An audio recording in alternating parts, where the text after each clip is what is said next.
బీహార్ జిల్లాలో కవిత ఉండనుంది Satish. Right, thank you Kumar. మొత్తానికి లెక్కరికేస్తే దానికి ఎలాంటి సంబంధం లేదని కవిత చెప్తున్నారు. మరోవైపు రివూడూరుకు కూడా రోజు కోర్టు పొడిగించింది.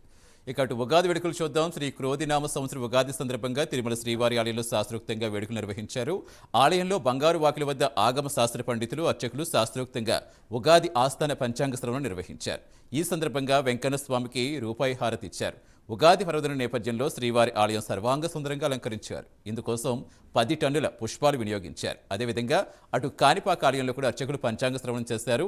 కాణిపాకంలో వరసిద్ధి వినాయక ఆలయాన్ని ఘనంగా ముస్తాబు చేశారు.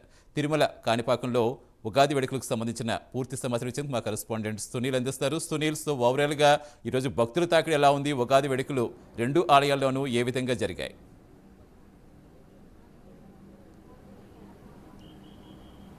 రైట్ సతీష్, మొత్తం మీద ఏదైతే తిరుమల ఇటు ఏపీ వ్యాప్తంగా ఆలయాల్లో ఉగాది ఆస్థానం ఘనంగా నిర్వహించారని చెప్పొచ్చు. ముఖ్యంగా ఏదైతే తిరుమల శ్రీవారి ఆలయానికి చూసినట్లయితే శ్రీవారి ఆలయంలో ప్రత్యేకంగా బంగారు వాకిలి వద్ద ఉగాది ఆస్థానం చదివి అక్కడ పంచాంగం శ్రవణం చేసిన పరిస్థితి ఉంది. ఇటు ఆగమ సలహాదారులు, ఇటు ఆలయ అర్చకులు, ఇటు TTD chairman Bhumana Karunakar Reddy, TTD EO Dharma Reddy ఈ కార్యక్రమంలో పాల్గొన్న పరిస్థితి ఉంది. అక్కడ ఈరోజు ఉదయం 10 గంటల ప్రాంతంలో శ్రీవారి ఆలయంలో ఉగాది ఆస్థానం అయితే నిర్వహించారు. ఉగాది ఆస్థానం అనంతరం ఏదైతే బయట ఏర్పాటు చేసినటువంటి ఫల పుష్ప ప్రదర్శన కూడా పూర్తిగా వాళ్ళు ప్రారంభించిన పరిస్థితి అయితే ఉంది. ముఖ్యంగా శ్రీవారి ఆలయంలో ఫల పుష్ప ప్రదర్శన చూసుకున్నట్లయితే భక్తుల్ని ఎంతో చూపలుగా ఆసక్తికరంగా మారిందని చెప్పొచ్చు. ఎందుకంటే లోపలికి వెళ్ళి ఒక భూతల స్వర్గంగా మారిన పరిస్థితి అయితే చూడొచ్చు. ఎందుకంటే స్వామివారి ఆలయంలో సుమారు 60 టన్నుల పుష్పాలు, మరోవైపు 50,000 ఫ్లవర్స్ అంటే ప్రత్యేక ఫ్లవర్లు ఏర్పాటు చేసి, మరోవైపు పుచ్చకాయ, ఇటు అంటే ఏదైతే దానిమ్మ, యాపిల్ అంటే వివిధ రకాలైనటువంటి పండ్లతో తయారు చేసినటువంటి ఆకృతులని ప్రత్యేకంగా ఆకర్షించిన పరిస్థితి ఉంది. మరోవైపు ఆలయం వెలుపల ఏదైతే ఆలయం వెలుపల ఉన్నటువంటి గొల్ల మండపం అతి సమీపంలో ఏర్పాటు చేసినటువంటి ప్రదర్శన అయితే ప్రత్యేక ఆకర్షణగా నిలిచిందని చెప్పొచ్చు. ఎందుకంటే భక్తులు అక్కడికి వచ్చి ఫోటోలు తీసుకోవడానికి చాలా పోటీలు పడుతున్న పరిస్థితి ఉంది. ఎందుకంటే అక్కడ త్రేతాయుగం, ద్వాపర యుగం, కలియుగం అంటే 3 యుగాలకి సంబంధించినటువంటి వెంకటేశ్వర స్వామి కావచ్చు, నారాయణుడు, శ్రీకృష్ణుడు, రాముని అవతారాలతో కలిసి బాలరామాయణం, ఇటు హనుమంతు విగ్రహాలు, మరోవైపు ఏదైతే చిన్ని కృష్ణుడు విగ్రహాలతో ఏర్పాటు చేసినటువంటి ఆ ప్రదర్శన పూర్తిగా భక్తుల్ని బాగా ఆకట్టుకుందని చెప్పొచ్చు. మరోవైపు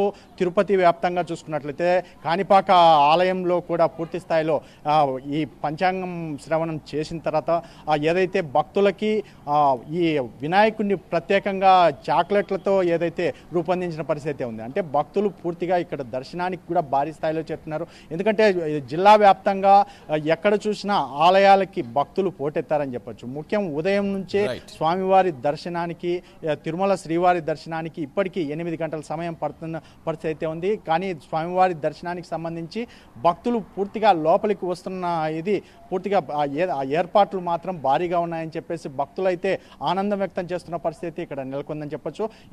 ఏదేమైనప్పటికీ తిరుపతిలో ఉన్నటువంటి పద్మావతి అమ్మవారి ఆలయానికి చూసుకున్నట్లయితే ఈరోజు సాయంత్రం 6 గంటలకి పుష్ప పల్లకి సేవ నిర్వహిస్తున్నారు.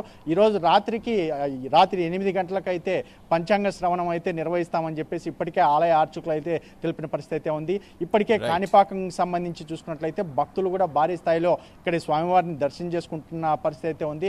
అక్కడ కూడా పూర్తిగా పంచాంగ శ్రవణం నిర్వహించిన అనంతరం భక్తులకు కూడా పూర్తిగా దర్శనానికి అనుమతించిన పరిస్థితి అయితే ఇక్కడ నెలకొందని చెప్పొచ్చు. Satish, right Sunil, so overall గా తిరుపతి, కాణిపాకం తెలుగు రాష్ట్రాల్లో ప్రతి ఆలయం కూడా సర్వాంగ సుందరంగా ముస్తాబు చేశారు. తెలుగు లోగులన్నీ ఉగాది శోభతో కలకల్లాడుతున్నాయి. Right, thank you Varma, thank you Ravikrishna, thank you Kumar, thank you Sunil, thanks for the joining. ఇది ఇవాల్టి ఎక్స్క్లూజివ్ ఫీల్డ్ రిపోర్ట్.